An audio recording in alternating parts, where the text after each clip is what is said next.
दोस्तों नमस्कार। यह सरकार बचाने की आखिरी लड़ाई है।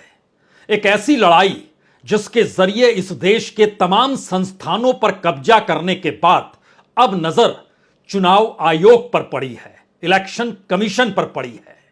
सुप्रीम कोर्ट के भीतर जब चुनाव आयुक्त की नियुक्ति को लेकर मामला पहुंचा था, उसी वक्त सुप्रीम कोर्ट ने फैसला दिया था।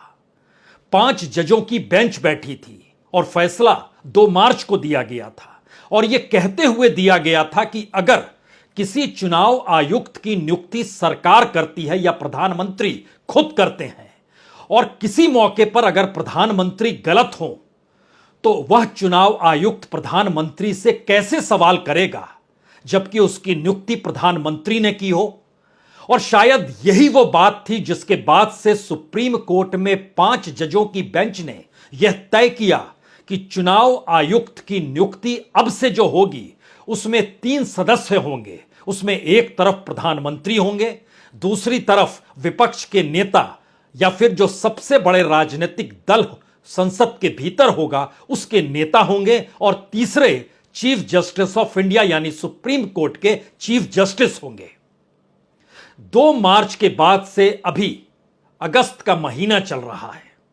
कितने महीने बीते हैं, लेकिन सरकार को समझ में आ गया कि अब शायद चीफ जस्टिस अगर मायने रखेंगे, और खास तौर से उस दौर में जब एक के बाद एक फैसले सरकार के खिलाफ जा रहे हैं या फिर वह विपक्ष की राजनीति को आगे बढ़ा रहे हैं, या फिर सरल शब्दों में कहें तो सरकार की तानाशाही को रोक रहा है सुप्रीम कोर्ट, ऐसे मौके पर जब चुनाव नजदीक आ रहे हैं, तो फिर सुप्रीम कोर्ट के उस फैसले को कानून के जरिए क्यों नहीं बदला जा सकता है। और खुद सुप्रीम कोर्ट ने ही तो कहा था संसद जब कानून बनाना है बना ले। लेकिन उससे पहले अब यह तय हो गया कि अब किसी भी चुनाव आयुक्त की नियुक्ति में चीफ जस्टिस की मौजूदगी होगी, विपक्ष के नेता की मौजूदगी होगी और प्रधानमंत्री की मौजूदगी होगी। ध्यान दीजिए, तो यह कोई भी फैसला इस तरीके से जब 3 सदस्यों के जरिए आता है तो अक्सर 2-1 में बात बट जाती है। और इस दौर में भारत के भीतर कई ऐसे महत्वपूर्ण पद हैं जिसमें प्रधानमंत्री, गृह मंत्री और विपक्ष के नेता तीनों की मौजूदगी होती है। और इस देश के तमाम संस्थानों का हाल ऐसे में क्या हो चला है यह भी किसी से छुपा हुआ नहीं है। लेकिन अब सरकार बिल लेकर आ रही है जिस बिल के जरिए वो बताना चाह रही है कि दरअसल अब चुनाव आयुक्त की नियुक्ति में चीफ जस्टिस की मौजूदगी नहीं होनी चाहिए। सिर्फ प्रधानमंत्री रहें, विपक्ष के नेता रहें, और तीसरा वह सदस्य रहे, यानी वह सदस्य भी कहीं कद्दावर होगा क्योंकि वह मंत्री के तौर पर होगा, लेकिन उसको नॉमिनेट प्रधानमंत्री करेंगे। यानी सरकार की तरफ से 2 लोग रहने चाहिए और दूसरी तरफ विपक्ष का नेता 1 रहना चाहिए, और यही तीनों मिलकर तय करेंगे कि कौन चुनाव आयुक्त बनेगा। तो क्या यह माना जाए कि चुनाव आयोग पर भी कब्जे की तैयारी है, या फिर जिस सवाल को सुप्रीम कोर्ट में 5 जजों ने एक-एक करके उठाया था वो सारे सवाल मौजूदा वक्त में बड़े हो गए हैं। आज इसके परीक्षण की इसलिए जरूरत है क्योंकि सरकार अपने तौर पर तैयारी कर चुकी है कि वह बिल लेकर आएगी। और चूंकि सुप्रीम कोर्ट यह मानकर चलता है कि जब वह संवैधानिक तौर पर, वह भी 5 जजों की बेंच बैठी थी, और जब वह संवैधानिक तौर पर फैसला देता है तो एक लाइन का जिक्र अक्सर किया जाता है। उसमें कहा जाता है कि अगर संसद कोई कानून बना ले तो बना ले, अन्यथा यह एक पूरी प्रक्रिया है, इसमें पारदर्शिता है, इसमें एक स्वतंत्रता है, और इसमें चुनाव के मद्देनजर बड़े महत्वपूर्ण दृष्टि होती है चुनाव आयोग की। अगर वह कमजोर हो गया, वह निष्पक्ष नहीं रहा, वह खुद में अपने आप में स्वतंत्र नहीं रहा, तो फिर सत्ता की मनमानी चलेगी। इन तमाम बातों का जिक्र कैसे सिलसिलेवार तरीके से जब 2 मार्च को फैसला आया था, और वो फैसला भी किस संदर्भ में था, और उस वक्त किस चुनाव आयुक्त की नियुक्ति को लेकर मामला सुप्रीम कोर्ट में पहुंचा था, और उस चुनाव आयुक्त की नियुक्ति 24 घंटे के भीतर कैसे हुई थी, हमें लगता है आज उस फाइल को एक वक्त के लिए पढ़ लीजिए। पढ़िए मत तो सुन लीजिए। जरा समझने की प्रक्रिया को शुरुआत करते हैं, कम से कम इस बात को लेकर कि अब जिस बिल को लाने की तैयारी सरकार कर चुकी है, उसमें सुप्रीम कोर्ट के फैसले को पलटने को तैयार मोदी सरकार है। राज्यसभा के भीतर मुख्य चुनाव आयुक्त और अन्य चुनाव आयुक्तों की नियुक्ति को रेगुलेट करने से जुड़ा यह बिल सरकार पेश करने जा रही है। और बिल के भीतर चीफ इलेक्शन कमिश्नर और इलेक्शन कमिश्नर की जो नियुक्ति, उसकी कार्यप्रणाली के लिए एक व्यवस्था का जिक्र किया गया है। उस व्यवस्था के जरिए आने वाले वक्त में चुनाव आयोग इस रूप में काम करेगा या फिर चुनाव आयुक्त इस रूप में काम करेगा। दरअसल मार्च 2023 में जब सुप्रीम कोर्ट का फैसला आया था, तब उसमें बहुत सिलसिलेवार तरीके से 3 बातों का जिक्र कर दिया गया था। पहला जिक्र यह था कि हर हाल में 3 लोगों की नियुक्ति में चीफ जस्टिस की मौजूदगी रहेगी। और यह यहां पर महत्वपूर्ण इसलिए बताना है क्योंकि जो 5 जजेस बैठे थे उसमें चीफ जस्टिस खुद नहीं बैठे थे। वो 5 जजों की बेंच अलग 5 जस्टिस थे उसमें मौजूद। हम वह भी आपको बतलाते हैं, लेकिन उससे पहले यह साफ कहा गया था कि जो आदेश सरकार को कटघरे में खड़ा करे, जो सरकार की आजादी पर बंदिश लगाए, जो कॉन्स्टिट्यूशन के चेक एंड बैलेंस को खत्म करने की दिशा में जाए, ऐसी परिस्थिति सरकार क्या अब आजमाने जा रही है? या यह सवाल सुप्रीम कोर्ट के भीतर तब भी था जब बहस हो रही थी और अटॉर्नी जनरल सरकार की तरफ से सवाल खड़ा कर रहे थे। ये सारे सवाल इसलिए है क्योंकि अगर इस देश के भीतर के हर इंस्टीट्यूशन के हेड को देखिए, चाहे आप सीएजी को देख लीजिए, चाहे आप सीवीसी को देख लीजिए, हर इंस्टीट्यूशन के हेड की नियुक्ति सरकार करती है। और सरकार जिस नौकरशाह को बनाती है, उस पद पर लेकर आती है, वह सरकार के विचारधारा या सरकार की सोच के अनुकूल ही होगा। इससे इनकार कौन करेगा? लेकिन सवाल था कि चुनाव आयोग यानी इलेक्शन कमीशन और इस देश के भीतर के चुनाव में अगर निष्पक्षता ना रहे या जनता के भीतर यह महसूस होने लगे कि चुनाव आयोग ही सरकार से डरा और दबा हुआ है या उसकी नियुक्ति ही सरकार के जरिए हो रही है, तो वो कैसे सवाल खड़ा करेगा? शायद इसीलिए अब इन पन्नों को खोलने की इसलिए जरूरत है क्योंकि इससे पहले कोई कानून नहीं था चुनाव आयुक्त की नियुक्ति को लेकर। लेकिन ऐसी स्थिति भी नहीं आई थी कि पार्लियामेंट इससे पहले सबसे ताकतवर नहीं थी, वो ताकतवर थी, लेकिन सुप्रीम कोर्ट के सुझाव, सुप्रीम कोर्ट के फैसले, उसके नियम कायदे बड़े मायने रखते थे और उसी के हिसाब से सरकार चला भी करती थी। लेकिन एक झटके में 2 मार्च को जब सुप्रीम कोर्ट ने बहुत साफ तौर पर कहा कि दरअसल प्रधानमंत्री, लोकसभा के भीतर जो नेता प्रतिपक्ष और चीफ जस्टिस की मौजूदगी के साथ अब नियुक्ति होगी, तो इस देश के भीतर माना गया कि यह शायद सबसे बड़ा फैसला इसलिए है क्योंकि इस दौर में चुनाव को लेकर ही बहुत सारे सवाल राजनीतिक दलों ने उठाए थे। उसके दायरे में ईवीएम भी आया था और उस सुप्रीम कोर्ट के भीतर विपक्षी राजनीतिक दलों ने दरवाजा भी खटखटाया था। सुप्रीम कोर्ट ने उनकी बात भी सुनी थी और उस बात को लेकर इलेक्शन कमीशन में भी मामला गया था। इलेक्शन कमीशन ने भी उस बात को सुना था। लेकिन सवाल है कि जब इस तरीके के सवाल उठने लगे कि चुनावों की पूरी प्रक्रिया को भी सत्ता अपने अनुकूल कर लेती है, तब ऐसे सवालों पर गौर करने के लिए संविधान द्वारा जो स्वायत्त और संवैधानिक संस्थान होते हैं, उनके निर्णय बड़े मायने रखते हैं। और इसीलिए चुनाव आयुक्तों की नियुक्ति को मद्देनजर सुप्रीम कोर्ट ने नई व्यवस्था की थी और सुप्रीम कोर्ट ने कहा था यह प्रोसेस तब तक लागू रहेगा जब तक संसद चुनाव आयुक्तों की नियुक्ति को लेकर कोई कानून नहीं बना लेती है। सरकार ने इसी लाइन को पकड़ लिया और कहा कि संसद कोई कानून जब तक ना बनाए तब तक ना चीफ जस्टिस की मौजूदगी होगी चुनाव आयुक्तों की नियुक्ति को लेकर, तो क्यों नहीं हम एक बिल लेकर आए। और सरकार ने आनन फानन में तय किया कि इसी मानसून सत्र में बिल ले आया जाए और तय तो यह भी था कि आज ही इस बिल को राज्यसभा में रख दिया जाए। तो क्या इस एक बात को पकड़कर इससे पहले दिल्ली के भीतर केजरीवाल सरकार से सारे अधिकार लिए गए? उसमें भी फैसला सुप्रीम कोर्ट ने यह कहकर दिया था आप संसद में कानून बना लीजिए, हम क्या करेंगे उसके बाद। लेकिन जब चुनी हुई सरकार होती है तो उसको यह अधिकार मिलने चाहिए। कमोवेश यही स्थिति, ऐसी ही स्थिति इस फैसले को लेकर रही। जिसमें सुप्रीम कोर्ट ने कहा कि आजादी, स्वतंत्रता, चुनाव आयोग की अपनी स्वायत्तता, उसका अपना संवैधानिक चेहरा बरकरार रहना चाहिए जनता के सामने। लेकिन जब आप बिल ले आएंगे तो क्या होगा? बिल का मतलब यह है कि दरअसल प्रधानमंत्री और उनके द्वारा नॉमिनेट एक व्यक्ति जो मंत्री पद का होगा, यह दोनों तय कर लेंगे, उससे हटकर कुछ हो नहीं सकता है। तो प्रतिपक्ष का नेता कुछ भी बोलता रहे, कोई मायने नहीं रखेगा। लेकिन इस पूरी बिल के भीतर की एक प्रक्रिया बड़ी महत्वपूर्ण है, जिसमें आप उंगली चीफ जस्टिस की मौजूदगी को लेकर ही उठा रहे हैं।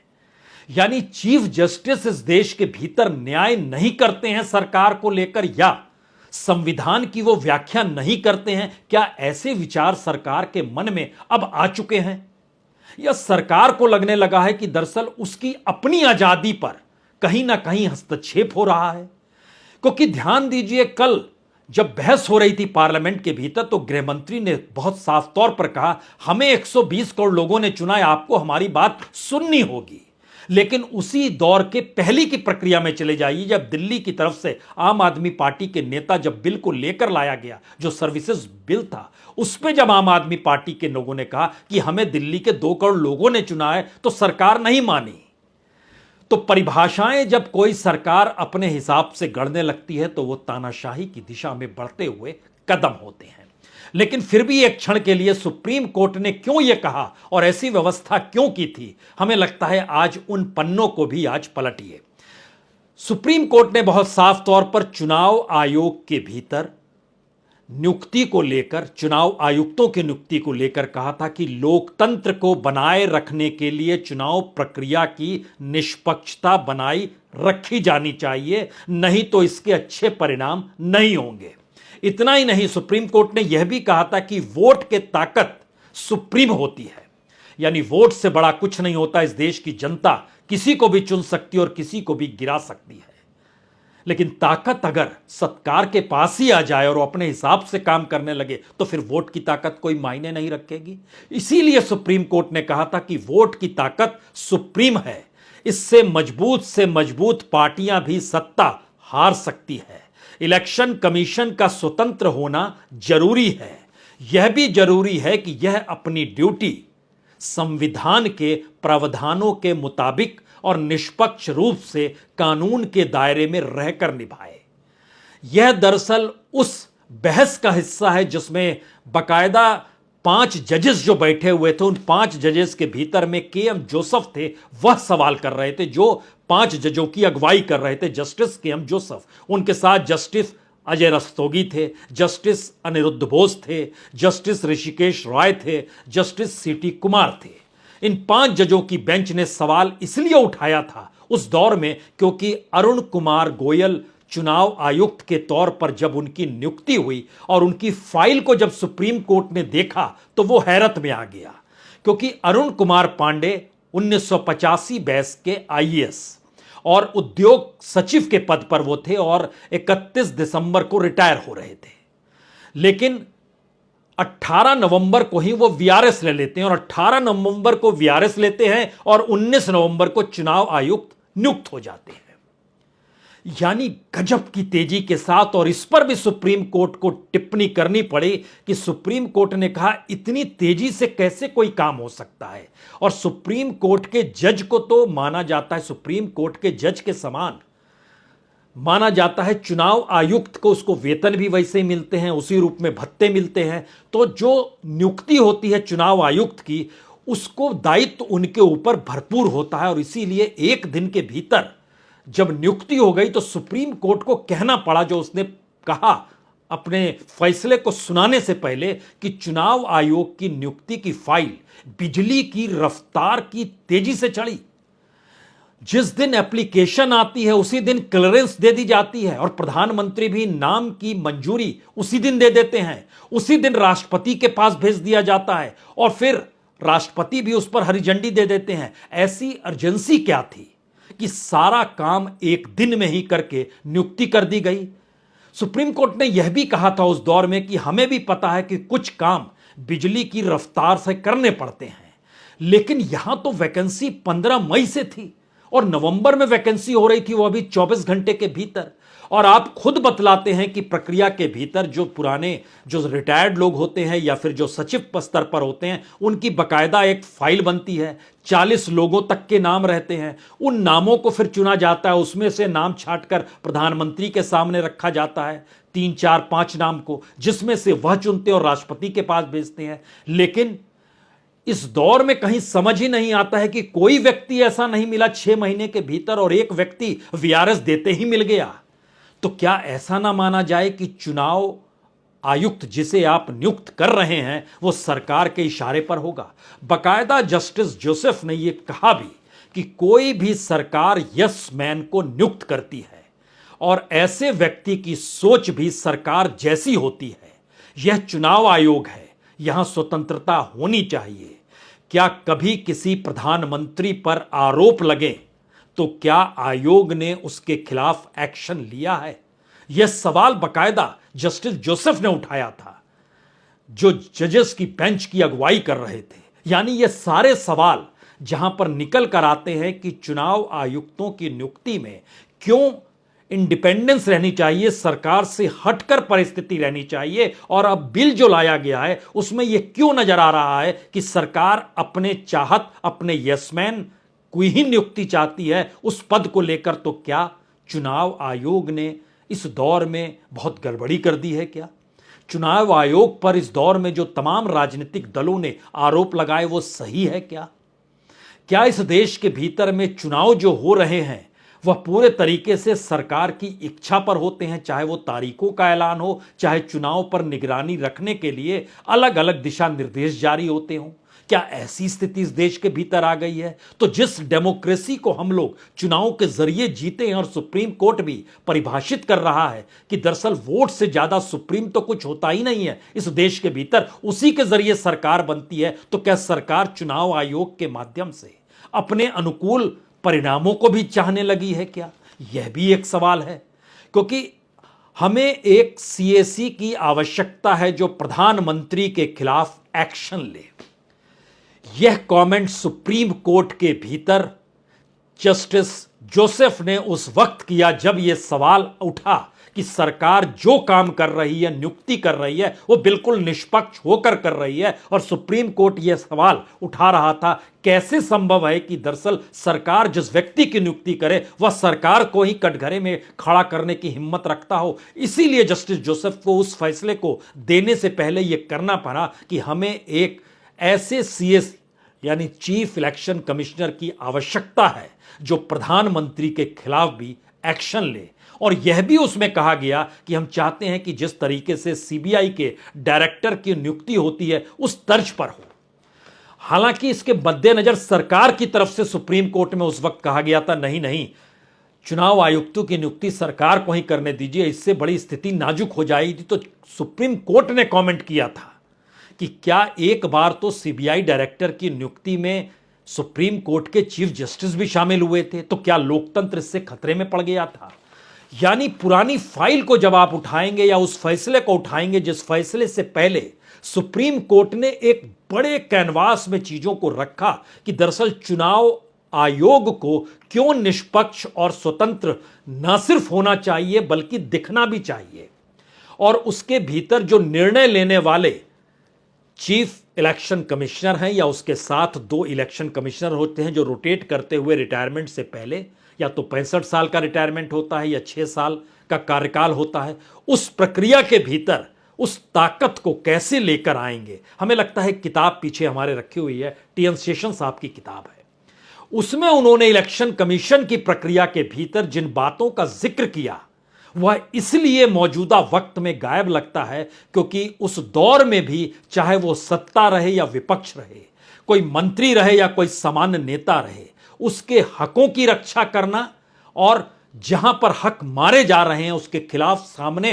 कोई भी ताकत खड़ी हो, चुनाव आयोग ने सेशन के वक्त में पूरी ताकत से जिन मामलों को रखा उसका जिक्र इसमें है जो मौजूदा वक्त में आपको दिखाई नहीं देगा। उल्टे सरकार बिल लेकर आ रही है कि हम ही नियुक्ति करेंगे और हम चाहेंगे कि हमारे ही लोग नियुक्त करें और सरकार के अनुकूल रहे। यानी एक ऐसी परिस्थिति जिसमें पहली बार सरकार महसूस करने लगी है कि सुप्रीम कोर्ट भी शायद किसी पॉलिटिकल पार्टी की तर्ज पर वो देख रही है।